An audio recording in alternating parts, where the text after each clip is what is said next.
Hello, Narnach here. Welcome back to Grim Dawn. We're playing on hardcore with our Drain Essence Death Knight.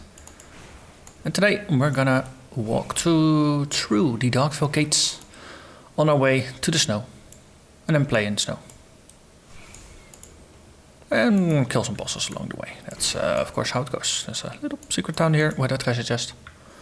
One-shot chests are now at least guaranteed to have one rare in them, or better.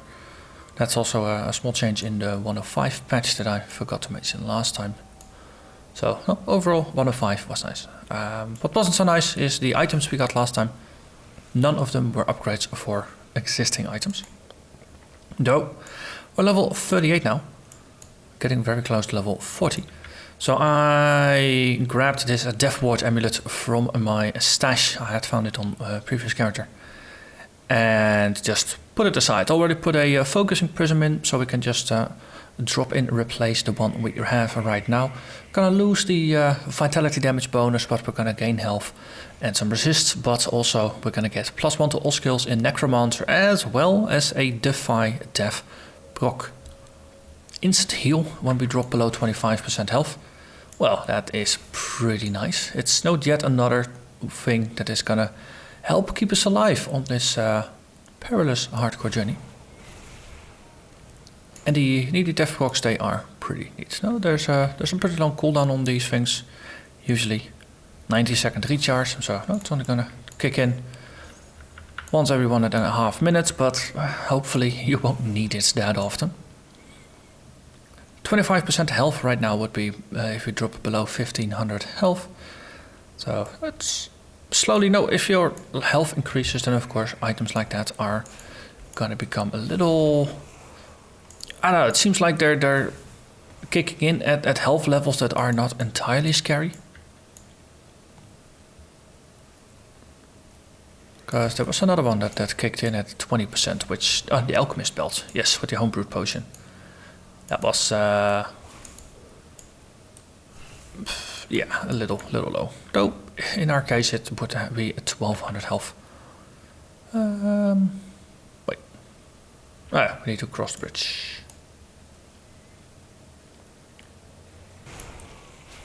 Bit of a maze here, but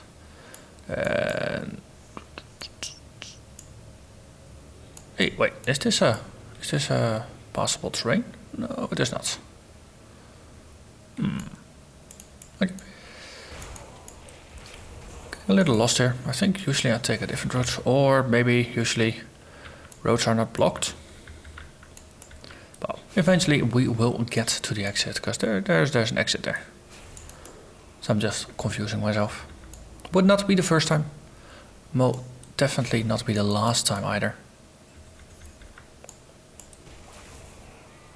And along the way we're gonna kill some things, get some XP. So this is the kind of red that kind of looks like the chaos symbol, so I wouldn't be surprised if the bolts that are throwing are actually chaos bolts. It would be very much in theme with their type.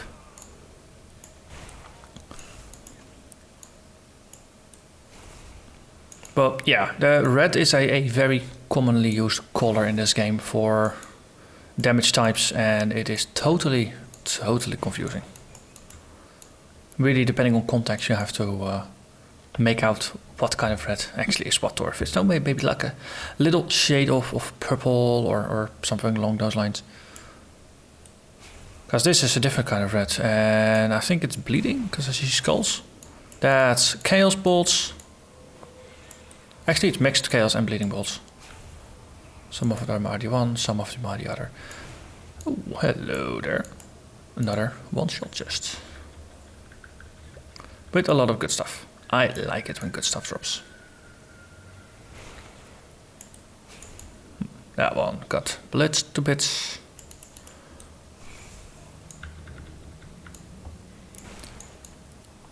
We missed, but still he got knocked back quite a bit. That is funny. Right. And we just keep pushing forward.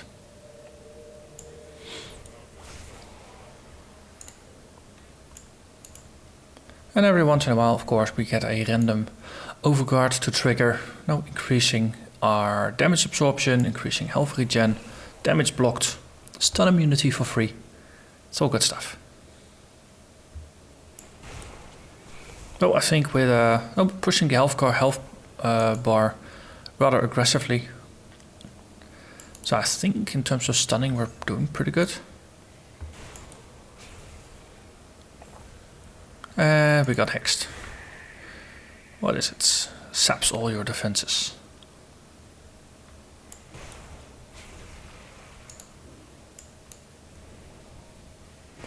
There we are. Yeah, man. Yes, good demons. I mean, Chthonians. Totally not demons.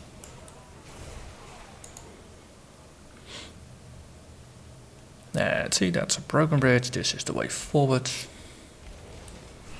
And then, of course, they don't really stand a chance. But no, you do notice that the Spectral Wrath, it's still potent, but it's no longer a one-shot killer. It now, I think on average, it takes about 40% of their health. Can we go through here? No, we cannot. Minimap also says we cannot. But still, no, 40% of their damage reduced means that the secondary effects, the damage reduction, the attack speed reduction, things like that, those actually have an effect now. So that is pretty neat. Okay, some totally not scary void portals around here, and a ominous door leading us to a boss fight. Hello there, Carols. Carols in the human form is kind of a weakling. He doesn't really get scary until his demon form.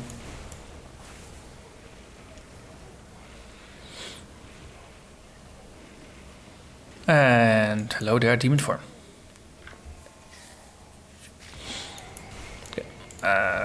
Recipe still gonna be the same though. No, get in his face and leech.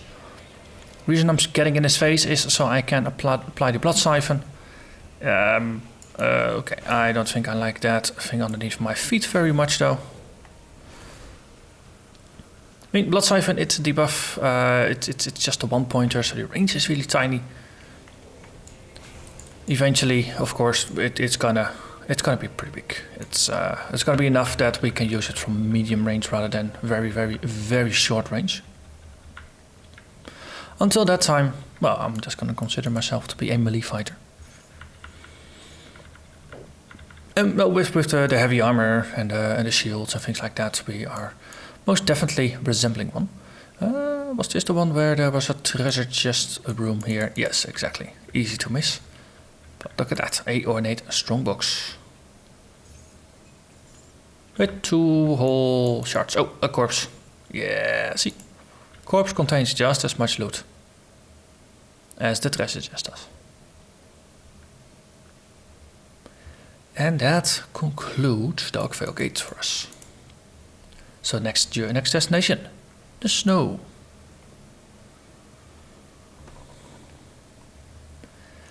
And then we get the trip south. The most fun lore bits in the game. And actually, the story now has a conclusion. A totally not... a very easy to overlook named monster has been added to the game in order for us to have a satisfying conclusion to the lore. It only took like 2 years or something for the conclusion to that story to appear. I just wanted to go in here because there's always a large group of mobs fighting here, and oh, look at that, we even got a hero. Asgalog, the dead one. Bone Charm of Arcane Blaze. What? Ooh, 5% chance on attack to cast an Ether Missile. Those are actually pretty neat for us, because we really synergize well with Ether damage. But, well, no, there's this Death Ward thing that's coming up, so I'm gonna ignore it. But it's gonna be totally fun if you use it. 3 projectiles, 700 Ether damage. That's a lot of damage from just a free add-on. And now it's gonna trigger once every 20 attacks. So that's once every 6 seconds by default. Oh, and we're now despised by the Chthonians. I like that. Why do I like that? Because it means more extra spawns. And hated is even better, because then you get more hero spawns. And well, heroes are of course a very efficient packaged bundles of XP and loot. All the good stuff that a game has to offer, wrapped into one single encounter. And especially early on, you just get one random hero here, one random hero there. If you're lucky, maybe you get 2. But once you put in some effort and you really get despised and hated by the factions, then of course it's gonna be 2 heroes here, 3 heroes there, sometimes even 4 if you're lucky. That's when things get interesting. I mean, hero spawns are like Pokemon. You just want to fight them all. Slightly adjusting the catchphrase there. Right, let's see if I remember correctly. We're just gonna follow the road, hit all the encampments, look at the Grobles just murder themselves. Yeah, works well. It's not a good day to be a Grobel. Or anything really that's gonna be in my way here. These are just some random spawns. I saw 3 stump. 3 stumps usually mean loot. This time though, it wasn't a great loot. Marked rock. That was a little better. Hey.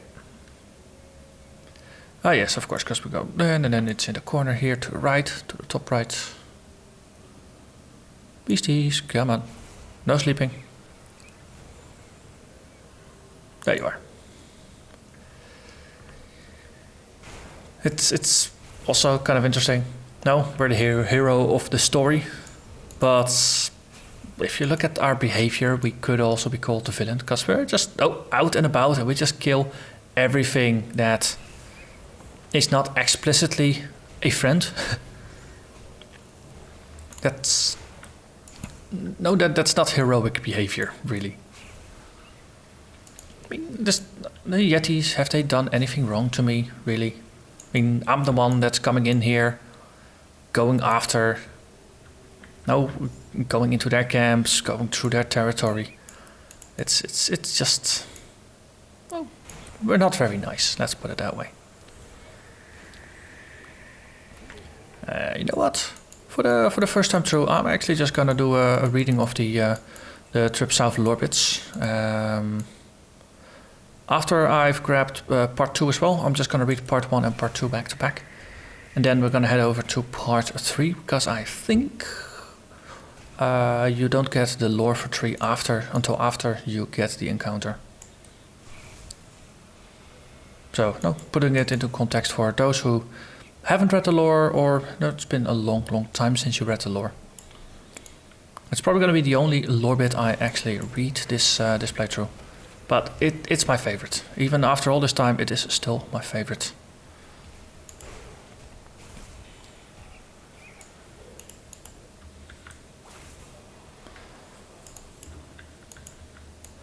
And there we have it. Part 2.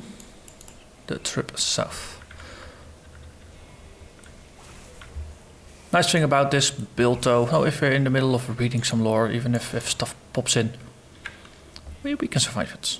Let's see, Blood of Cthon, that's not relevant. The Trip South, part 1. The notebook is caked in dried blood and mud, and many pages appear to have been deliberately torn out. Day 3, John holds Sir Sylvie with one arm as he drives the wagon. He's smiling and happy as he tells us we should reach the mountain in a few days. It's sad to leave our home, but I'm hopeful for a better life far away from the dangers that seem to be ever increasing here in the north. Day 4. Sylvie is so happy, running along the side of the wagon picking flowers. I was really worried about her being unhappy as we left behind the only home she's ever known. The wonder and splendor that is youth. It warms my heart. Day 6. The mountains are looming ahead of us and the cold is getting sharp. I can see the worry in John's face as he tries to keep up his spirits. I know he only wants to protect us from the dangers, and I can only pray that we make it past the mountain before the snow. Day 8. We're in the shadow of the mountain now, and the days are shorter. Snow has started to fall, and the cold came on so suddenly it surprised us. We have warm clothes, but the wind cuts right through them. Day 11. We have reached a flat at the base of a fort.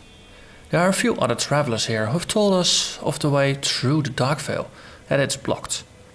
With our food running low, we were hoping to resupply at the Dark Vale Gate Merchant District. Now I don't know what we will do. Turning back is not an option with the snow coming in down so fast. John says he is going to talk to the others soon. Day 16. The horse died today. John is saddened by this, but at least it will feed us until help arrives. I hate that we had to make this trip with Sylvie. She's only 9 and I don't like the way the other men at the camp look at her. Day 22. All of our horse meat is gone. It would have lasted longer if we didn't have to share it with the others, but John said things could have gone badly if we did not. I don't like thinking about what he meant by that.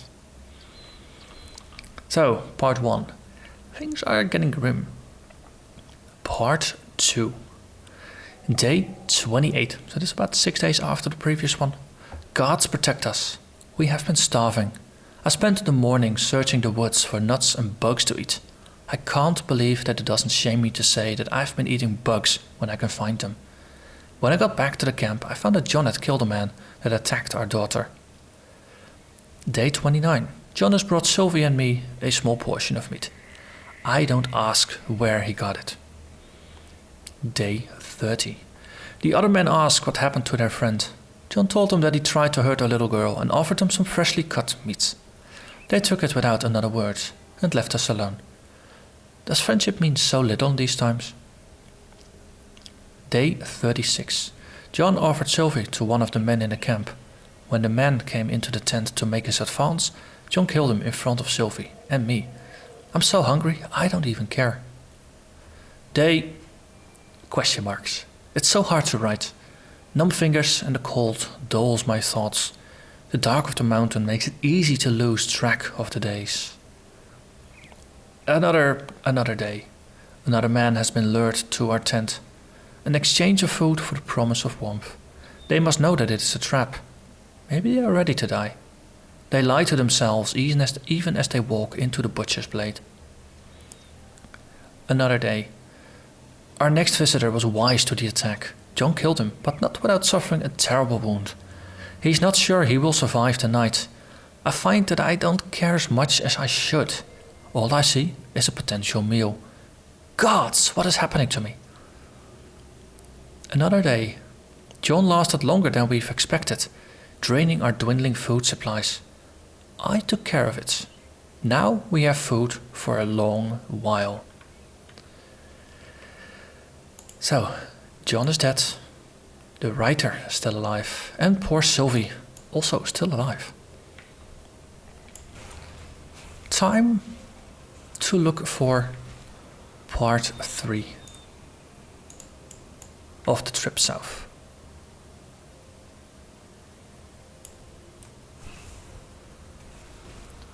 Well, yeah, as I said, now it's my favorite story, and it's just because I could see now in really, really desperate times, this could very well be something that happens. Look over there. There we have a Nuana and a Sylvie, who look undead. Very, very undead. And of course there's also a bunch of chill mains. Well, we killed poor Sylvie and Nuana. So let's read part 3 to see what happened to them. Part 3.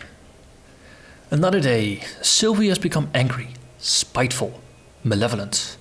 Where did all the tenderness and innocence of my little girl go? Why is it that I don't care anymore? Should care, but feel nothing. There's no one left here in the camp. All gone. We must move. Hard to hide blood, frozen snow, easy for prey to know. Harder to write, hard to think about anything but the hunger. New place off-road, easy to lure new travelers going south. Looking for safe place, never find it. No food again. I encourage Sylvie to find people to bring here for food. She's gleeful at suggestion. John gone, so I do killing now. So hungry. Don't even bother to cook food anymore. Talk to a woman today. Still alive as we eat. Blood in mouth. She asks, why? Only word I say, hungry. Sylvie laugh that she talk while we eat her. Hair falling out. Don't care. The men won't be lured no more. They know what awaits them. No matter. We chase. Sylvie good hunter now. She likes kill. Me too. Should feel bad. Know it's wrong. But it feels so good to feed. Don't feel cold no more. Shards of frozen blood, cut lips, split gums. Don't care. Chase men. Terror makes flesh taste sweeter. Good. So hungry. Must find more. The rest of the text is impossible to make out. So the slow descent of a family fleeing from the dangers. The slow descent into cannibalism and madness. It's just very, very fitting for the setting. That's probably the best way to describe it. And look at that, there's some fighting over here. So we can do one more waypoint. That should be doable. Just cross the bridge and get to the slightly greener lands.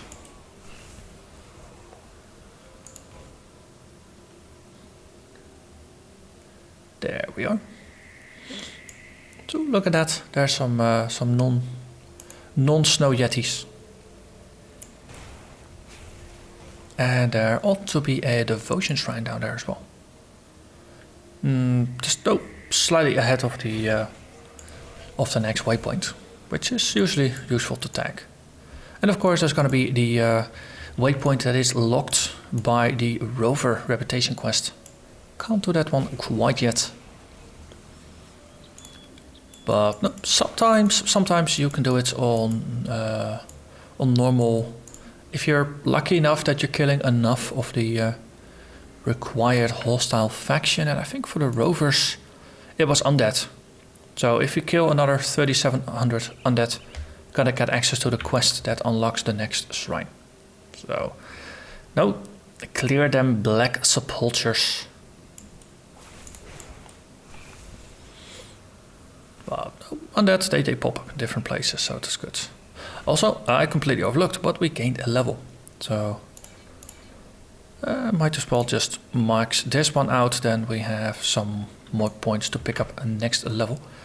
And yeah, we can put another point into spirit, still slightly ahead of the curve. And that is good. So for the hidden path, we need to pass down there. For now, we don't have the stones yet, so we can't. I always do the hidden path after the Loghorian. It seems like a good enough time to do it. Or maybe sometimes even before it if I really need the one skill point. But I think in this case, we're fine. We're fine. And all the Yetis are gone.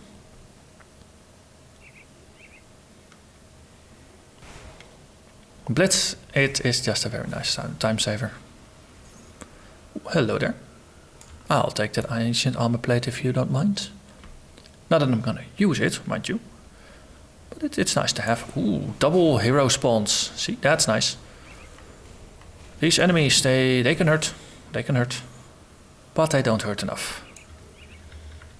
So, too bad for them. If they don't hurt enough, it does not matter.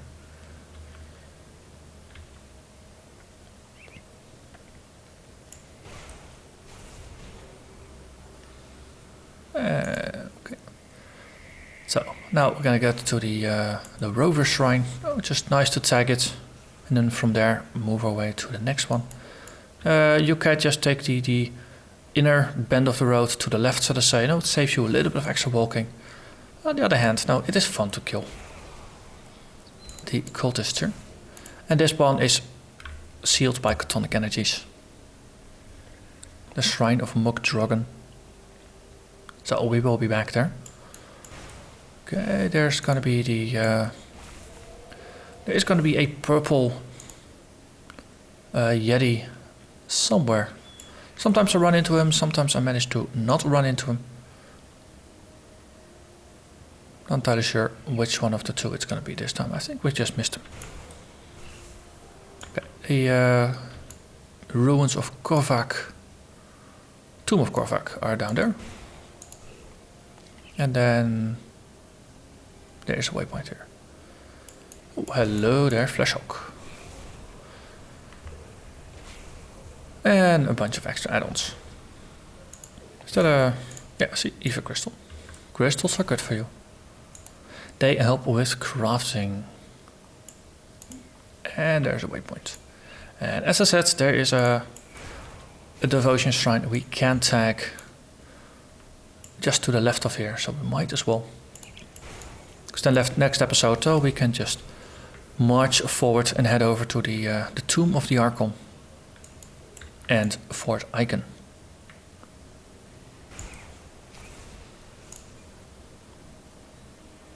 And for now, let's have some fun. It's a global party.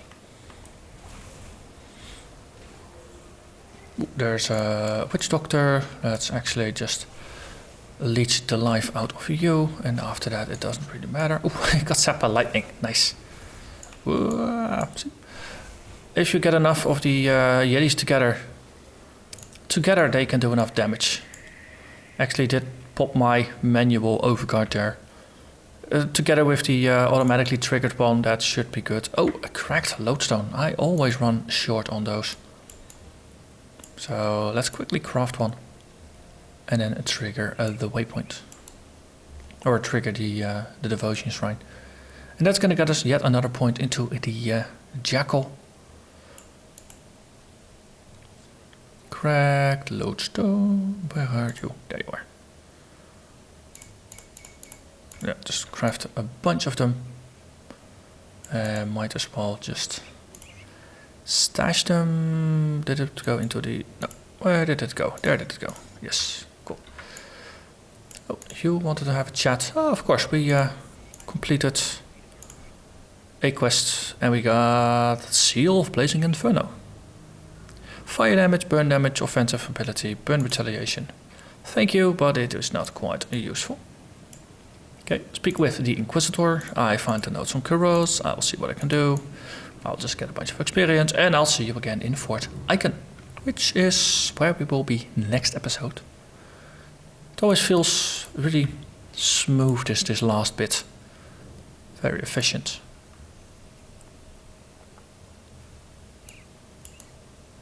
And then we can proc it because we now have the lodestone. And we got a whole Spirit Bane ointment. But of course, it's the devotion point that I truly cared about. Offensive ability, total speed, which means movement speed, cast speed, and attack speed. So what is our offensive ability? 850, defensive, over 1,000. I think. Oh, I for myself, I already set a goal for my physique in terms of my level. 11 times my level. That's where I'm just on the curve here. For offensive and defensive ability, lines are a little more blurry, but I think if you try to aim for 25 times your level for the abilities, maybe even going towards 30 times on the slightly higher end, that's a pretty good thing. So in this case, offensive ability, if it's over 1,000, I'm pretty much on the curve. Offensive ability, well, 96% chance to hit, 6% chance to crit against Grobles. Doesn't seem to be all that scary. So maybe you can get away with slightly lower offensive ability. But in this case, no, because we're definitely not hitting that, because then we would need about 1,000 for this. But I like rules of thumb, no, because then you can at least compare where you are compared to the rule of thumb. And homestead, that's the one I was looking for. Oh, just to exit here in a safe area. Well, we made it through the snow. We killed poor Sylvie, but well, I don't think she was that poor anymore. For now, I'm gonna thank you very much for watching. And I hope to see you again next time as we head for the Tomb of the Archon. Bye bye.